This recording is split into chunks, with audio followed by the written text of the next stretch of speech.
계속해서 이제 민주당 이야기를 좀 해보겠습니다. 지난주에 있었던 국회의장 경선 이후에 민주당 내 분위기가 지금 심상치가 않습니다. 강성 지지층들의 탈당이 이어지고 있고 집단 행동이 나타나고 있습니다. 네, 정확한 규모를 물론 알고는 있습니다. 그런데 지금 이제 한풀 꺾였고 그리고 탈당하시는 분들의 수가 현저히 줄어들었습니다. 탈당을 만류하는 아주 적극적인 당 지도부의 그런 메시지가 있었기 때문에 이에 대해서 당원들이 좀 호응을 하고 있지 않나 이렇게 생각됩니다. 자, 지금 어제도 저희가 언급을 했던 정당 지지율, 지금 민주당이 6.1%포인트 5월 둘째 주보다 하락했습니다. 이 지지율 하락과 함께 민주당 지도부가 탈당한 인원까지 직접 언급을 하면서 공개를 한 거예요. 그만큼 다른 표를 던진 의원들에게 좀 뭐라 그럴까요? 경고의 메시지를 보내는 게 아니냐. 이런 압박 메시지다. 이런 해석도 나오거든요. 네. 그런데 저는 그렇습니다. 1만 명 정도, 1만 명에서 15,000명 정도의 어떤 당원이 탈당했다고 가정을 한번 해보시죠. 네. 그 정도 많은 수가 탈당하긴 했지만 그러면 저희 민주당의 당원이 240만 정도 되거든요. 네. 그러면 240만 중에서 한 10,000명 정도 잡으면 이 10,000명 나갔다고 해서 지지율이 6%가 하락됐다? 그러면 나머지 239만 명의 당원은 샤이 민주당입니까? 그러니까 너무 과표집됐다는 거죠. 만약에 네. 그게 이유라고 하면. 네네. 그러니까 이렇게 보든 저렇게 보든 민주당의 6% 하락과 이번에 우원식 의장 후보가 당선됨으로 인해서 어떤 당원이 탈당한 거하고는 지지율 하락과는 조금 거리감이 있는 것 같다라고 해석을 하고 있고요.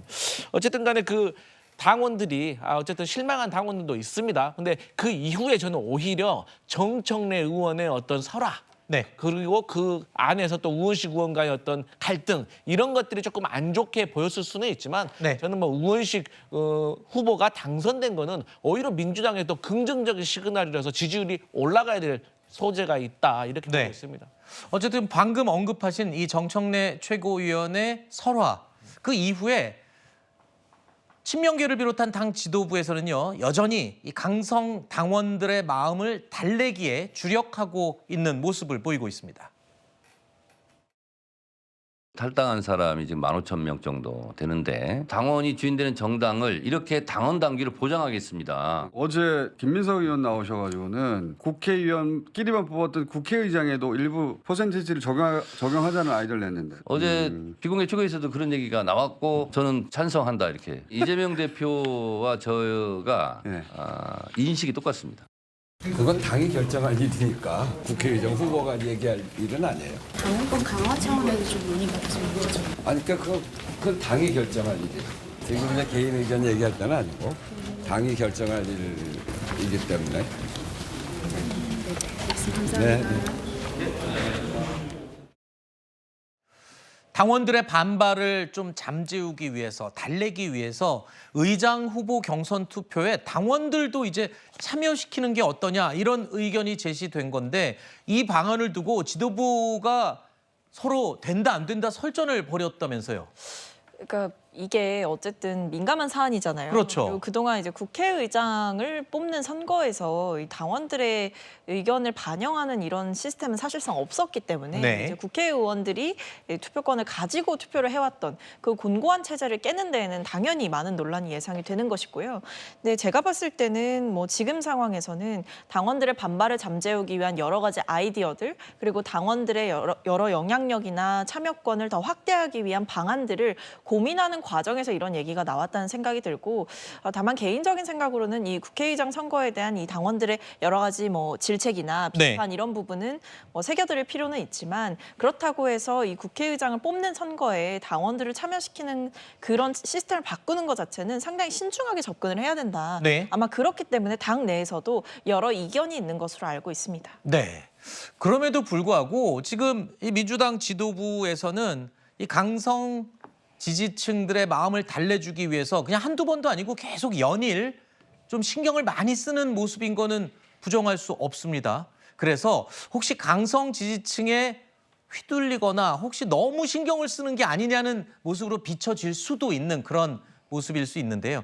과거에 이재명 대표가요, 이 강성 당원들에 대해서는 이런 평가를 한 적이 있습니다. 더 과거예요. 들어보시죠.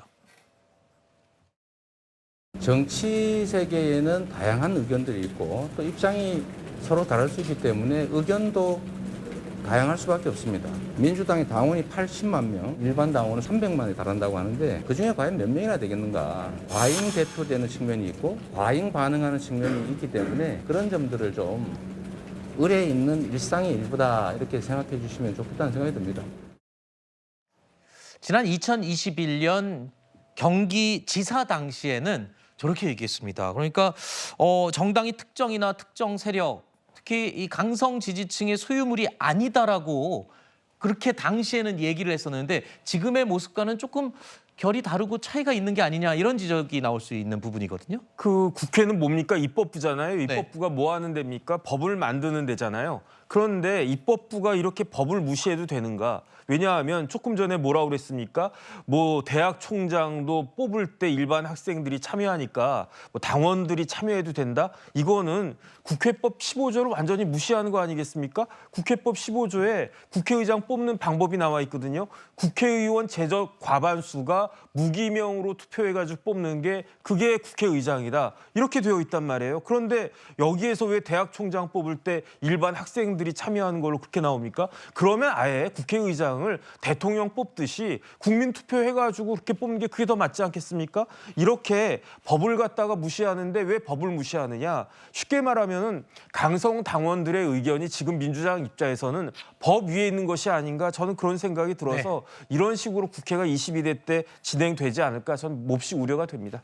지난 조금 전에 저희가 들려드렸던 이재명 당시 경기지사의 인터뷰 내용은 2021년 4월이었고요. 제가 조금 전에 말씀드린 정당은 특정 세력의 소유물이 아니다라고 표현했던 것은 2020년 8월에 SNS를 통해서 표현했던 내용이었습니다. 시점이 다르기 때문에 제가 그 내용을 다시 한번 확인해 드리겠습니다.